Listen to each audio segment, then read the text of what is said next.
Nigeria's debt office doubled its August bond issuance to 120 billion naira, signaling rising financing needs and a bold fiscal strategy.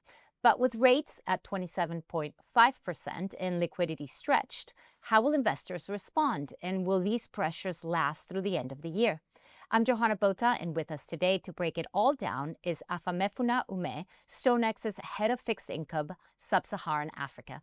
Afamefuna, welcome. Let's start with strategy, shall we? What does this decision to double its August bond issuance through a mix of new 5-year and reopened 6-year bonds tell us about the government's fiscal and debt approach? I think the signal is sort of increased confidence for the government in tapping the local markets, right? It also, like you said, reflects the financing needs of the government. Most recently, we could see what the gap is in terms of the deficit, the budget deficit in the country. What it is that also there's the power sector has some very huge obligations, up to 4 trillion naira, and the financing needs of the government keep rising. And the government has made it clear from the way they've operated that they are going to, tap the local markets, seek to borrow cheaper, and as well as, continue to issue, these instruments into the market. So in what you've seen in terms of the double issuance is not totally out of line. It's in line with what the government, seeks to do and how they seek, to sort of front load sort of their borrowings as regards inflation as well. And given the fact that the policy rate is still at 27.5%, how are investors likely to react, do you think?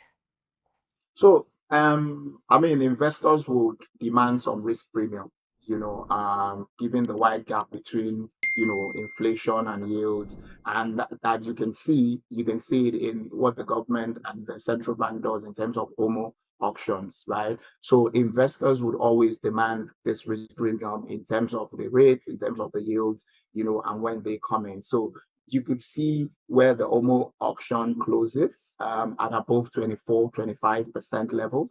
That is an indication of, where investor appetite is, and the government understands this as well. I see. Now, on the liquidity side, the Central Bank of Nigeria's open market operations and FX sales basically drained cash, leaving a 95 billion naira deficit. So, with repo rates now above 32%, how does that affect the government's push to issue more bonds? It affects the government because, so first of all, right, you need to look at FX stability as being one of the roles of the central bank, right? And to maintain FX stability, you need to also make sure that you're having those inflows, right? So you don't put a lot of pressure on the naira. And how are they doing that? Because they're offering these sort of levels in terms of where investors can come in. Because of the harmonization of the exchange rates, they also made it very transparent as well. So in terms of repatriations, it's clear. So people have improved confidence. They can bring in their money, and when they're done, they can have repatriations as well. So this has also impacted the inflows. If you check, the sort of inflows that come into the market, and to boost sort of the FX stability and FX liquidity, it's been better than it was last year, or the year before. And then for the investors as well is to, like I said, get this risk premium, get this the investments at the level where they believe it is. In terms of liquidity, what we've seen happen just over the past 1 week is after the bond auction, we saw OMO maturities, we also saw bond maturities, which then, and also the federal government back that they pay the states.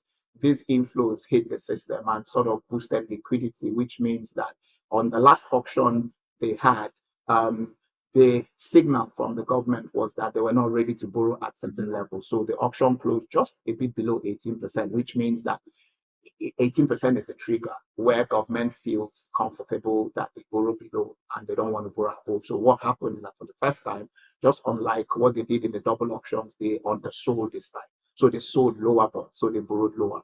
So signaling that the government wants to manage their borrowings as well, make it cheaper and also efficient. So for the investors, what we've seen is that we've seen yields sort of come down a bit. And we've seen some bullish sentiments in the market as well, which shows that liquidity in the system is boosted. So the government is basically going to issue more OMO options. and then also issue more bonds to try to mop up the system. It's a fine balancing act. And just one last thing before we let you go. Do you expect these dynamics, like the large bond supply, the tight liquidity, and the high policy rates, to continue through the end of the year? I mean, there are two sides to that argument. So, on one side, there are people that believe that based on the risks inherent, that premium should be there.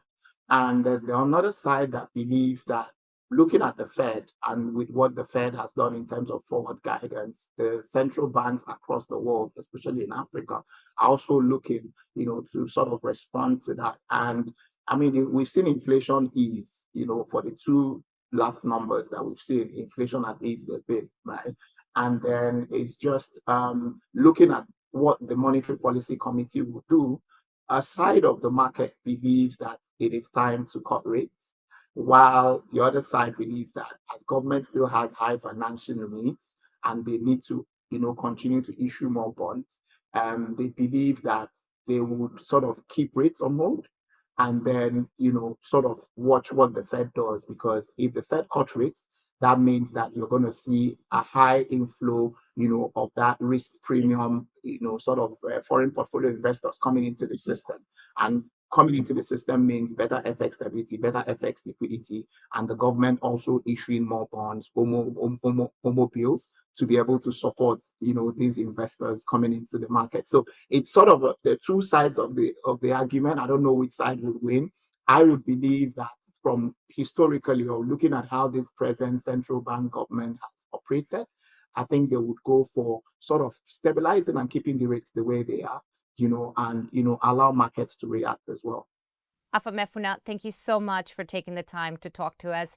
And thank you for watching. For more financial content, don't forget to like and subscribe to our channel.